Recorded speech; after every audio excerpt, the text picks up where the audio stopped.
Okay, so this is what I'm going to read. I didn't have anything prepared, and so I thought, hey, you know, there was something on Facebook that I thought was funny.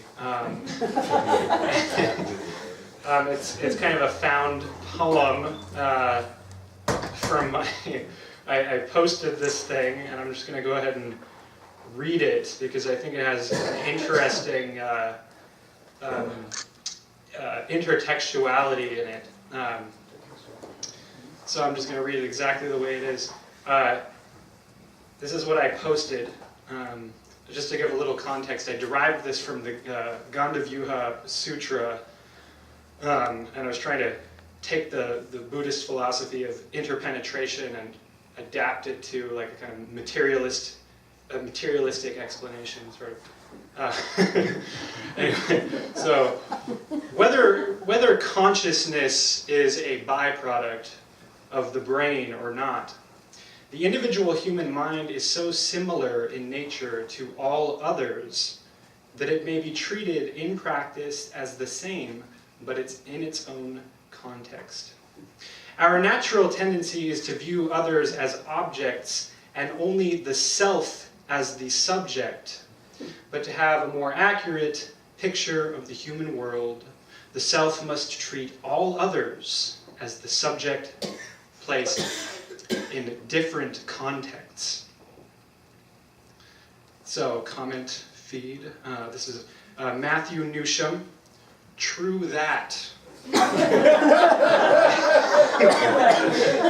But this is my favorite, though, and this is why I read it. I wanted to read this. This is Nathan Tompkins. I think I'd rather just go beat off to naked ewes. To which I replied, well, I'd have been worried if you were beating off to clothed ewes, or are you saying that they're shaved? Anyway, okay. So, this is a cycle of 3 sonnets. The second one is actually written by Chris. It's the best one of the 3. But I kind of, I don't know. Anyways, I don't know. I'm self-conscious about my writing, which is why I wrote that I don't know. I came in, said hi to Dashiell and Graham by sticking my finger through the bars and also saying hi to the Siamese-looking cat. I want to kiss you poetry is a bird in a plane. Want to check my email, but focus on the writing for now.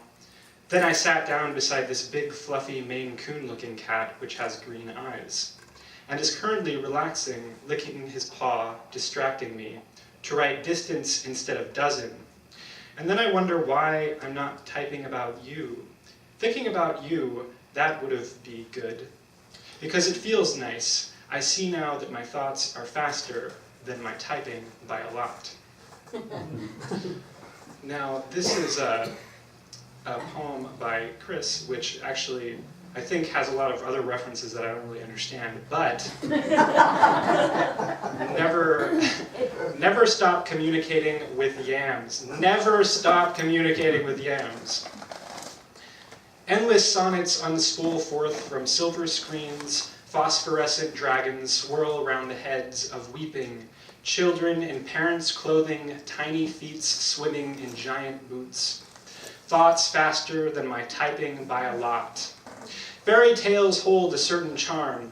When asked to choose between struggles, always go with the real. Attaché a survival, got my eye on you. Realize your part in the song.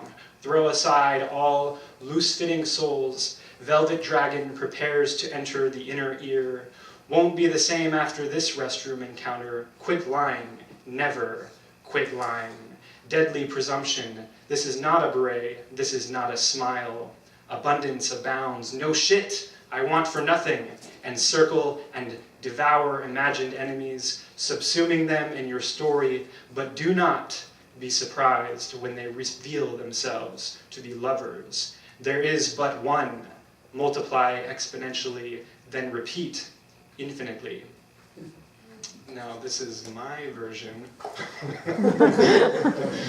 The title, with thanks for my friends at Paper Tiger Coffee comes from the dedication from that previous poem. Sincere thanks to the folks at Paper Tiger, by the way. Endless do this.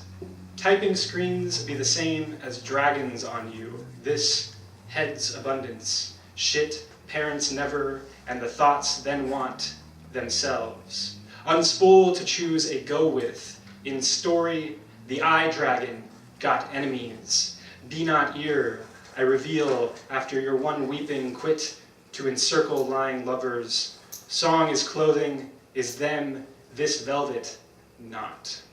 Devour, part aside, repeat feats, enter your quit, prepares forth, phosphorescent reel. A deadly imagined survival subsuming by silver won't exponentially swirl. Hold presumption there, the lot asked, children's souls lying certain. Tiny, swimming giant abounds. No charm, fairy round nothing for when in the boots. Be surprised in encounter. Struggles between tales realize my inner throw sonnets. Of my loose fitting always, they smile all but a beret in attaché. Not to multiply faster than infinitely, but when is communicating with yams from a restroom. Never stop.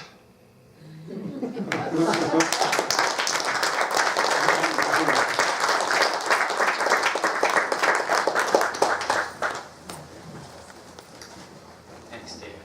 Thank you to all of you for all of your time and your energy and your wonderfulness and your wonderful poetry.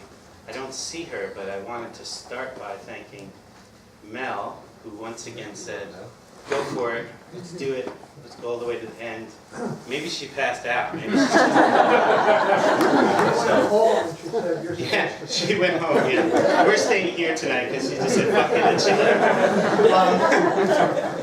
So I don't know whether she wants you to help with the chairs or not. I guess she'll come out at some point and tell us that. We also really want to say a big thank you to Gwendolyn Morgan and Judy Rose. Yeah.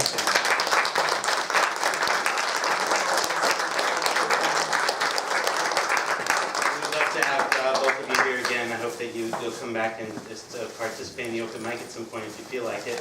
So Mel, what's the story on chairs? Do you want help with chairs, or you want us to get the hell out as fast as we can? If you would just fold up the folding chairs and kind of lean them up here, that would be great. So now that she's here, a big hand for Mel for staying. 10:40 for And thank you, and we'll see you next month, March 13th, with Joyce Wilson as our feature. Hope to see you then.